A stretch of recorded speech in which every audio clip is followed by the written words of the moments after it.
Hi, my name is Arthur and welcome to Celestial Wellbeing. Today's word is going to be love. And over the weekend I was with some friends and I had a little bit of a reminder and something that I came across a little while ago and I just seem to have forgotten about, but the weekend appropriately reminded me, and I want to explore love today. And the funny thing about this word is it seems somewhat inconclusive, and I think it can be really hard to understand. And we're using a word to express something much greater than than a table or a chair or a car. This is a whole world in itself. And I believe that this word is limited to what love can really be. And there are many different ways you can look at love. And the reason I find this word really interesting is if you consider films, music, poetry, all around love, and the millions of things that have been written and expressed towards love, none of them actually explain what it is, which I find really interesting.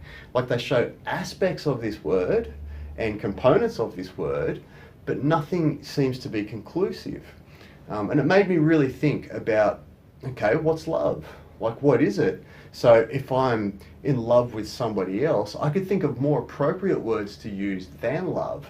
Things like, I respect you, I honor you, I appreciate you, I adore you. And those kinds of words seem to have more meaning than I love you, which is really interesting, because the word love in I love you should be complete, but it's somehow incomplete as well. So I think that's a really interesting thing. And so I actually want to share a bit of a story with you guys today. Now, some of you may not appreciate the context of this particular story, but it actually really helped me understand, I guess, a different kind of language. So it's expressed through a story, and the story I want to talk about today is the story of Jesus. And what I find really interesting about his story is that's all this man did was love. And I think there's a lot to learn from that. So I'm not Bible bashing today, and I'm not telling you to all go out and buy a Bible or go to church or anything like that. I think it's more just of the story is really impressive and it's really beautiful. And actually there's a film, The Passion of the Christ, if you guys have seen that or if you haven't, and I think it really, really portrays the love of Christ, the love of Jesus, keeping in mind Jesus and Christ are two different things, but just the love Jesus had towards humanity. And so when you hear things like, he died for our sins, we might joke about that sort of thing, but technically he actually did. And I know this now just by putting the effort in to understand this. So, I don't just look at the Bible, I look at everything. I'm not fast. I'll look from the darkest of the darkest to the lightest of the light. But this story taught me something. And so the one thing that I realized that Jesus really fought with was his own inner thoughts, his own inner mind. So he had a best friend, and we all know Judah is the one that dobbed him in. But the thing was, Jesus knew he was going to dob him in, yet he still loved him, which I find really interesting, because how often do we love somebody that we know is going to harm us? Like, it's not often that we'll just click to that and just be like, nah, want you out of my life, nah. But he didn't. He still loved this man for who he was, and I found that really interesting. And then as the story continues, so Judah dobs Jesus in and discloses where Jesus and his followers are. And so the Roman troops come to collect Jesus. They're all coming out and they're all really aggressive and kind of like our justice system today. And they apprehend Jesus. And the same thing, right? Like, when these guys apprehend him, he just shows them love. Like, who does that? It blows my mind. And then as the story goes on, he gets taken to the, I can't remember his name, Well, it doesn't matter, but he gets taken back, and everybody's, you know, really against Jesus being the Messiah. So I'm not going to go too much into the politics of that.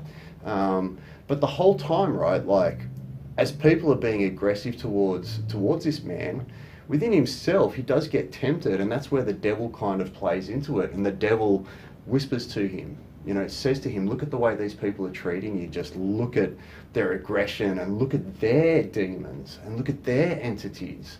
And, you know, there are moments where Jesus really conflicts with this, where he's thinking, maybe you're right. You know, maybe it's not worth all this pain for these people. And then he does it however he does it, and he stamps that thought out. Like, it's beautiful. He stamps that thought out and sticks with his purpose and continues to love. It's just such a powerful story. And one of the things I really enjoy the most about this story is as he gets to the point of crucifixion, and he's up on the cross, and he's got people either side, disciples either side, and like the amount of pain this man endured, according to the stories, is phenomenal. Like, absolutely phenomenal.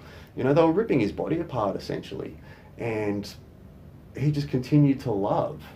And if you kind of think about like the intensity of that love that he had, it actually doesn't surprise me that he was able to endure as much as he was, because he had this space inside of him and this something that this word cannot describe, yet it's what we aim for. But he had this something, and, you know, he didn't die. He wouldn't die. He refused to die. He had a purpose. And while he's on the cross, you know, the guy to his right, one of his followers, you know, he turns to Jesus and he's like, Jesus, I followed you all the way, and look where I am now. You know, I'm being crucified, I'm being killed, I'm being tortured. And he's like, screw you, man. Screw you for putting me here. You know, I resent ever following you. And then with this guy, this bird comes down and eats his face. But then the guy on the other side, on the left, you know, he kind of reflects on his life, and he's like, you know what, I have been pretty shitty human, and if this is the way I'm meant to go, thank you for showing me. You know, like, I actually deserve to be here, because I haven't been a good human being at all. And what happens to him? He falls asleep and dies. And then you've got Jesus. You know, you've got all these people around him, and it's like a mixed bag. There's people that love him, and then there's people that mock him. There's people that hate him. There's, you know, they're throwing rocks at him and fruit and spitting at him and spearing him and doing all sorts of weird stuff. And even Jesus himself has moments where he's really questioning why he is where he is. Yeah? You know, God, why have you forsaken me? Why have you put me in this shit? Why are you torturing me like this? Why is this happening? And then again, he crushes that little devil and returns to love. And returns to love. And continues his journey, despite what happens to him. And to me, there's so much in that story that really shows, you know, we all suffer these things. Maybe not as aggressively, but we all do have people that we conflict with. We all do have situations we're not comfortable with. We have all these things going on in our beings at any one moment. And he chose one path. You may call it love, but I don't know if that's valid enough. I don't think it's a strong enough word. But I think with that simple story, if you combine love into that story with an understanding, then I think that's a much truer essence of what love is. You know, to be able, and it's not a resilient love, and it's not a love that's projective or pushing people away from you. It's still accepting everything that comes and making a decision on those things. So if you do face something that's a little harsh or aggressive, Can you still love that situation? Yeah? Or are you going to hate that situation? Are you going to blame for that situation? If somebody comes to you with love, are you going to accept that love? Or are you going to allow trust to get into the way of that? Are you going to think, what do they want? Why are they here? So it's a really interesting word, this word. And I think out of all the research I've done, for me personally, this story is probably the closest I've ever come across towards what love actually is. You know, and it's more than just good looks. It's more than falling in love with something, like a thing. You know, think about what things are. Cars are things, TVs are things, money's a thing. You know, a modern day concept of what love is a thing. Romance is a thing. You know, but then this man comes along and he puts a whole new side to what love is. And no matter what he did, he just loved. He just loved. He just loved. And he loved equally across the board. It doesn't matter if he was being beaten, he still loved. He still loved those people. He forgave them. You know, he forgave them. He kept saying to himself, you know, forgive them because they don't know what they're doing. Like, God, forgive them because they have no idea. He was actually praying for them rather than praying to destroy them. He was praying for them to be saved. Like, think about the power in that, and think about the integrity that goes with that and the personal responsibility around that. It's really powerful. You know, even talking and thinking about it, I'm getting massive goosebumps, but it's a really powerful thing. So that's my spin on love, and it's this story that actually helped me discover what love can be and maybe what love should be. Now, integrating this stuff is not easy, yeah? But I think by keeping this story in your mind, it's always a good reminder. It's a great reminder of, you know, situations that come into our lives. Like, you know, people get upset at various different things. You know, people could be in a car accident, for example, and there's 1,000 different ways that you could deal with that. You know, some will chase compensation, some will be angry, some will be, oh, whatever, you know, it happens. Some will be, I've got no money. You know, there's like so many different variances towards it. But imagine if it was just through love, through acceptance. Like, what kind of situation would it be? Would you have, you know, disorders around trauma? Would you have depressions? Would you have anxieties? Would you have all these things if you choose this? Would those things actually exist in your being? So it's quite a deep thing, and it's not as light as loving your child, because of course I love my children, and I love my partner, and I love, you know, so many things within my life, which is great, and it's a very modest way of approaching it. But then again, when something makes you so uncomfortable, can you love that also? Because that is love.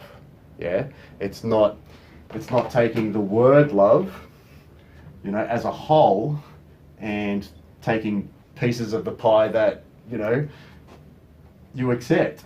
I only accept this much of love.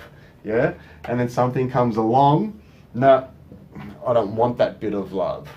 You see how this works? And, you know, something else comes along, oh, I've met somebody really cool and they're really nice, you know, and I love them, but it doesn't work out, so I don't love them anymore, you know, and the cycle goes on. But how do you achieve what this man achieves, which is love, actual love, for all, for everything? So yeah, I don't know what else to say around that. Yeah, something to think about. You know, this man endured so much and just loved. And, you know, he loved that strongly. His love was so healing as well. You know, just consider the amount of lives this man changed. You know, the stories of this man, how many lives it's actually saved even up until today. And sure, on the contrast, you know, it's destroyed, these stories have destroyed a lot of lives too. But for the personal being, there's a lot to learn in that. So something to think about. And unfortunately for this video, I don't really have any advice how to achieve it, but much rather more open your mind to it and consider in your life things that make you uncomfortable, and can you love those things as well? Because then they no longer they'll no longer have the power of being uncomfortable. So something to think about, and I hope you enjoyed that. And my purpose is not to upset anybody in a religious fashion or push any religious concepts, but it's just a beautiful story and I think it needs to be shared. So thank you for watching, and yeah, subscribe, all that sort of jazz, and enjoy your day. Thank you. So I've just reviewed my video, and I guess another way you could look at it as well is if you check out the video I did on expectations and replace the word expectations with love, it's very similar in its approach, and it kind of shows you the kind of hooks you can fall into around love as well, and like how you can be sort of really gradient with how love works in your life, and how you project it, and also, from a dictionary sense, the word love is a noun. And the interesting thing about nouns is a noun is a word to describe something. And technically the dictionary is full of things.